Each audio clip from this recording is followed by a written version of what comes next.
आज शनिवार का दिन है, जिस दिन अपन इस दरिद्रता से मिलने के लिए पीपल के पेड़ के नीचे आए हैं। हिंदू धर्म में ये दिन पीपल के वृक्ष के लिए पूजनीय होगा। जो भी शनिवार के दिन पीपल के वृक्ष की पूजन करेगा, दूध चढ़ाएगा या मिष्ठान का भोग लगाएगा, लक्ष्मी और नारायण उसके घर में प्रवेश कर जाएगा। लक्ष्मी और नारायण उसके घर में प्रवेश करेगा। इसलिए नियम बनाया। कौन से दिन का? शनिवार। लक्ष्मी जी बोली, नारायण आपने तो एक दिन का वार लिख दिया। शंकर जी ने 7 वार बनाए हैं, रविवार, सोमवार, मंगल, बुध, गुरु, शुक्र और शनि।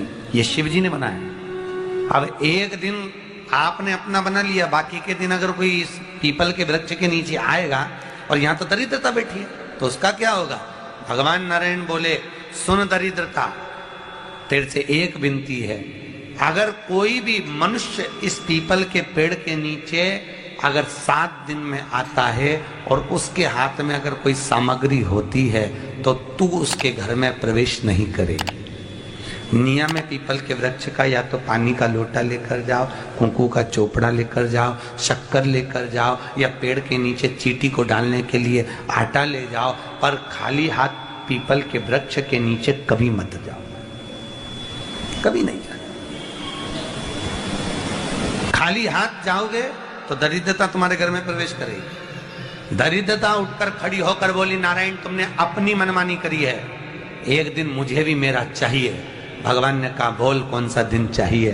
दरिद्रता कहती है, रविवार के दिन इस पीपल के वृक्ष के नीचे मैं दिन भर नृत्य करूं, इसमें रहूं, और जो यहाँ आए रविवार को मैं उसके घर में प्रवेश करूं। भगवान ने कहा, ठीक है। दरिद्रता, रविवार का दिन एक ऐसा दिन रहेगा जिस दिन तू इस पीपल के वृक्ष के नीचे नृत्य करेगी, और जो आएगा इस पीपल के वृक्ष के नीचे तो उसके साथ प्रवेश करेगी। मैंने तुझे वर दिया। इसलिए हमारे यहाँ केवल पीपल का वृक्ष अगर दीवार में भी लग जाता है ना, किसी की फैक्ट्री की दीवार में, किसी के घर की दीवार में पीपल का वृक्ष अगर लग जाता है, पीपल का पौधा लग जाता है, उसको कितना भी तोड़ लो वो वापिस लग जाएगा। फिर तोड़ोगे फिर लग जाएगा।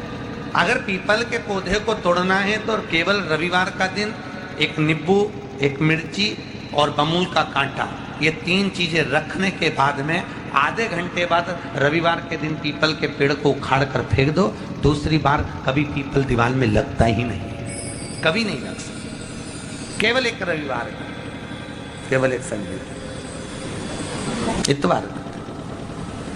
घर में दीवानों पर अगर पीपल लग भी गया है, इसलिए पीपल के वृक्ष को उखाड़ने का, अगर घर में पीपल लगा हुआ है या पीपल का पौधा हमारे घर में लग गया, उसको उतारना, निकालना, लगाना, तो पीपल के वृक्ष को अगर निकाला जाता है तो रविवार के दिन, और अगर पीपल के वृक्ष को कहीं लगाया जाता है तो सोमवार के दिन या मंगलवार के दिन, बुधवार के दिन, इन दिनों में लगा सकते हैं पीपल के वृक्ष कहीं लगाना। शनिवार का दिन एक ऐसा दिन होता है जिस दिन पीपल के वृक्ष को कहीं जाकर लगाया नहीं जाता, क्योंकि शनिवार के दिन पीपल के वृक्ष के नीचे लक्ष्मी रहती है। हम अपने हाथों से अगर पीपल का वृक्ष किसी दूसरी जगह पर शनिवार को रोपित करते हैं तो हमारे घर की लक्ष्मी अपने घर से छिन्न होकर चली जाती है। इसलिए शनिवार के दिन पीपल लगाया नहीं जाता, किसी के घर जाकर उसको वापस पलटा नहीं जाता। लग गया उसको डर। प्रभु मेरी धर्म पत्नी को कहाँ रखूं आप बताओ? वो तो जहाँ यज्ञ होता है, अनुष्ठान होता है, दान होता है, पुण्य होता है, सत्कर्म होता है, वहां जाने को तैयार नहीं। अब करूं क्या? भगवान ने बोला, एक काम करो। दुर्वासा जी बोले, जिसके यहाँ रात्रि में बर्तन झूठे पड़े रहते हो उसके घर में इस दरिद्रता को लेकर तुम प्रवेश कर जाना। जिसके यहाँ रात्रि में बर्तन झूठे पड़े हो वहां लेकर प्रवेश कर जाओ। दूसरी जगह दुर्वासा जी बोले, जो स्त्री घर में दोपहर के समय पर सो रही हो उसके घर में इसको लेकर प्रवेश कर जाइए। जो स्त्री दोपहर के समय में घर पर सो रही हो इस दरिद्रता को लेकर प्रवेश कर जाइए। तीसरा, जिसके यहाँ पर दरवाजे पर कांटे वाले पौधे लगे हों उस घर में इस दरिद्रता को लेकर प्रवेश कर जाइए। दरिद्रता, कितनी सुंदर बात कही है। दाता और विधाता, कौन कौन? दाता और विधाता। लक्ष्मी और दरिद्रता के सगे भाई हैं। कौन कौन? दाता और विधाता। दाता को फिटकरी प्रिय है, विधाता को नमक प्रिय है। ये दोनों हमेशा लक्ष्मी को और दरिद्रता को दोनों को समझाते थे, दोनों में प्रेम बढ़ाते थे। आज भी हिंदू धर्म की रीति है, यहाँ तो ठीक है, जिसके यहाँ पर भी अगर थोड़ी सी भी परेशानी होती है, थोड़ा सा क्लेश होता है, अशांति होती है, लक्ष्मी नहीं दिख रही हो, काम नहीं बन रहे हो, बहुत प्रयास करा जा रहा हो और हमारा कार्य नहीं होता, तो क्या करते हैं? फिटकरी और नमक को पानी में डाल देते हैं और घर में पोछा लगा देते हैं। आप लोगों ने आजकल फेसबुक पे भी पढ़ा होगा, व्हाट्सएप पे भी पढ़ा होगा। तो क्यों लिखा उसमें? उसका कारण ही केवल ये है कि दाता और विधाता की प्रियता उसमें। माता ख्याति के जो 4 बच्चे हुए, इसमें जो 2 लड़के हैं, दाता और विधाता, उसकी प्रियता उसमें, उसकी पूर्णता उसमें। अब दुर्वासा जी बोले अपनी धर्म पत्नी को वहां लेकर, जहां कांटेदार पौधे लगे हों वहां पर लेकर प्रवेश कर जाइए। कांटेदार पौधों में उस दरिद्रता का निवास हो गया। कितना विचित्र कथा यहां वर्णन करी है। श्रीमद् भागवत के अंतर्गत जो वर्णन किया कि मृत्यु निश्चित है, रोग ऐसा शनि महाराज के कारण हो गया हो, अच्छे काम करते करते उल्टे हो रहे हैं, होते हैं किसी किसी के साथ में, विपरीत परिस्थितियां आ जाती है, अच्छा करने जाओ बुरा हो जाता है, अच्छा कर्म करने जाओ बुरा हो जाता है। तो पीपल के वृक्ष की जो छाल होती है, छाल देखिए, पीपल के वृक्ष में जो छाल लगी होती है, उस छाल को घिसकर चंदन बनाकर भगवान शंकर का स्नान कराकर, अभिषेक कराकर, पूजन कराकर, पूजन कराने के बाद में पिपलेश्वर महादेव का नाम लेकर, कौन से महादेव? पिपलेश्वर महादेव का नाम लेकर वो जो घिसी हुई छाल होती है, उस छाल का तिलक भगवान शंकर को लगा लो और उसी का थोड़ा सा भाग अपने कंठ पर, मस्तक पर लगाना प्रारंभ कर दो। धीरे धीरे जो विपरीत दशा है वो सुधरना प्रारंभ हो जाती है। पर नाम याद रखना, पिपलेश्वर। काशी में जो शिव जी की स्थापना कौन ने करी? काशी में जो शंकर भगवान बैठे उनकी स्थापना करी थी शनि महाराज ने। किसने करी थी? शनि महाराज ने। क्योंकि भगवान शनि महाराज को उनकी माता के द्वारा श्रापित हो गए और शनि महाराज कांपने लगे। शनि महाराज कांपते कांपते, मैं जाऊं तो जाऊं कहां, करूं तो करूं क्या? महाराज, शनि महाराज दौड़े और दौड़कर भगवान भोलेनाथ के पास पहुंचे। हे शंकर, त्रिकालदर्शी, कैलाशी, अविनाशी, कृपा करिए बाबा भोलेनाथ, कृपा करो। क्योंकि दुनिया में 33 करोड़ देवी देवता हैं जिनको शनि लग सकता है, केवल एक किसको छोड़कर? शिव को छोड़कर। राम जी को शनि लगा तो 14 वर्ष वनवास चले गए। कृष्ण को शनि लगा तो मथुरा छोड़कर द्वारका चले गए। शनि लगा। हनुमान जी को शनि लगा तो गुफा में बैठकर राम राम जपना पड़ा। शनि सबको लगता है, केवल शनि नहीं लगता तो एक मेरे महादेव को, मेरे भोले बाबा को नहीं लगता। शंकर के पास में शनि आ गए। शनि ने आकर कहा, भोलेनाथ कृपा करिए बाबा, मैं बड़ा कष्ट में हूं, मैं करूं क्या? बाबा भोलेनाथ ने कहा, जा गंगा जी के तट पर काशी में जाकर एक शिवलिंग की स्थापना कर, उसकी आराधना कर और तेरा शरीर ठीक हो जाएगा, कष्ट नहीं भोगेगा। शनि महाराज ने काशी में जाकर शिव जी की स्थापना करी। आज भी नियम है, जिसको शनि लग जाता है एक काजल की डिब्बी ले लो और काजल की डिब्बी को 21 बार उतार कर उसको एकांत में जाकर, जंगल आदि में एकांत में किसी पेड़ के नीचे इतना सा खड्डा खोद कर उसमें काजल की डिब्बी को डाल दो और मिट्टी से पूर दो, उस व्यक्ति का शनि समाप्त हो जाता है। काशी विश्वनाथ का नाम लेकर काजल की डिब्बी को 21 बार उतार कर अगर काशी विश्वनाथ का नाम लेकर शनि वाले व्यक्ति को अगर पेड़ के नीचे दबा दे, शनि समाप्त, शनि उसको परेशान नहीं कर सकता। काशी कितनी मूलता, उस क्रम को देखिए। भगवान शंकर पर विश्वास रखकर एक एक पल, एक एक घड़ी, एक एक समय, एक एक नक्षत्र का शिव महापुराण में वर्णन है। यहां तक शास्त्र कहता है कि पीपल के वृक्ष की जब भगवान शिव रचना करे, पीपल के वृक्ष की जब रचना करी गई तो उस पीपल के वृक्ष में भी कौन सा समय किसका है ये शिव महापुराण वर्णन करती है। सुबह 4 बजे से लेकर 7:30 बजे तक पीपल के वृक्ष में ब्रह्मा जी का वासा होता है। 7:30 बजे से लेकर 10:30 पौने 11 बजे तक पीपल के वृक्ष में भगवान विष्णु का वासा होता है। 10:30 बजे से लेकर पीपल के वृक्ष में 11:30 बजे तक पितरों का वासा होता है। 11:30 बजे से लेकर 12:30 बजे तक पीपल के वृक्ष में आहूतों का वासा होता है। 12:30 बजे से लेकर शाम को 4 बजे तक पीपल के वृक्ष में वासुकों का वासा होता है। 4 बजे से लेकर शाम को 7:30 बजे तक पीपल के वृक्ष में शंकर का वासा होता है। 7:30 बजे से लेकर 9:30 बजे तक पीपल के वृक्ष में कुबेर का वासा होता है।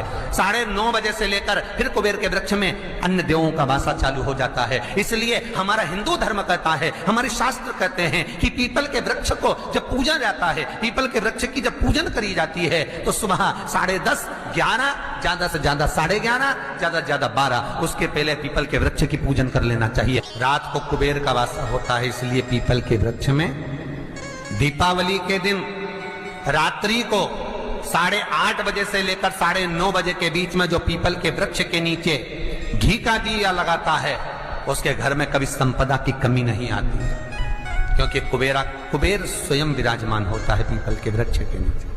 क्यों? क्योंकि 11:30 बजे से लेकर 12:30 बजे तक पीपल के वृक्ष में पितरों का वासा रहता है, आहूतों का वासा रहता है, फिर वासुकों का वासा आता है। पितृ किसको कहते हैं? महाराज जो पूरी उम्र लेकर चले गए और उनके भीतर अभिलाषाएं बहुत थी, मैं ये भी करना चाहता हूं, मैं ये भी करना चाहता हूं, वो पितृ हो जाते हैं। आहूत किसको कहते हैं?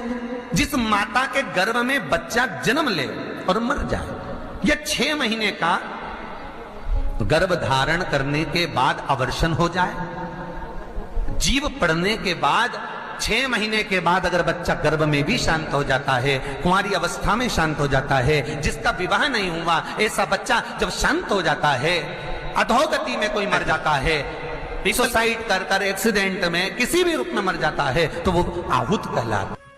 शनिवार के दिन जो पीपल के वृक्ष में सरसों के तेल का दीप लगाता है उसको शनि कभी परेशान नहीं करता। एक बात हमेशा ध्यान रखिएगा, मान लो अगर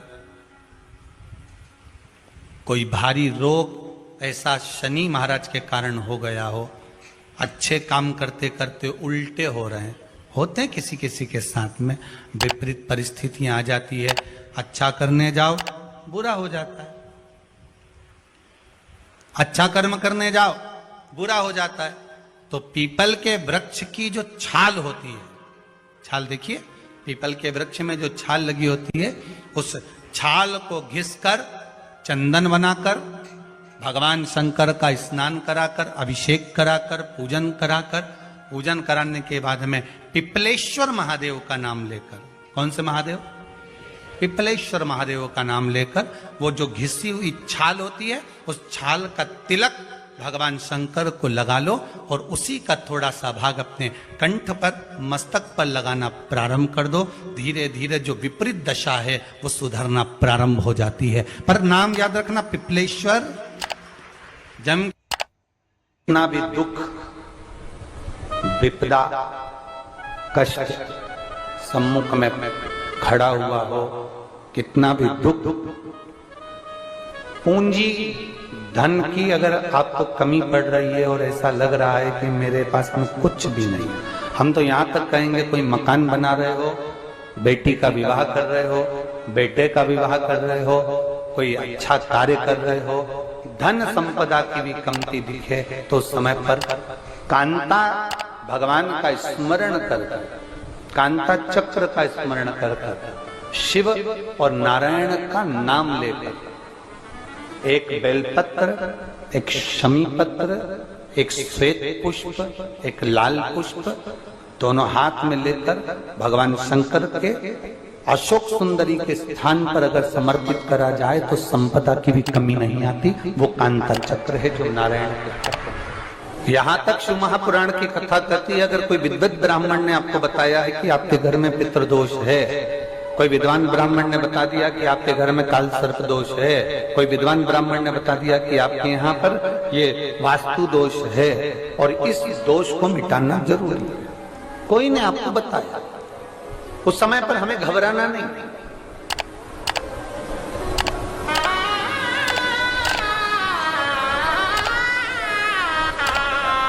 उस समय में घबराने का क्रम नहीं है। कहते हैं पीपल का जो जल झड़ता है पीपल के वृक्ष से, आप लोगों ने कभी देखा है कि नहीं देखा, वो हमको नहीं मालूम।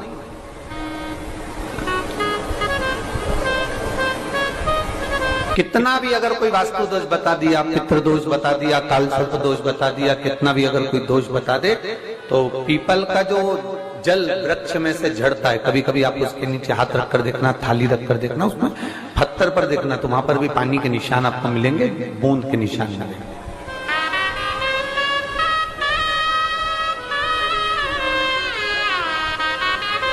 मात्र उस पीपल के वृक्ष के जल की एक बिंदी, एकमात्र बिंदी,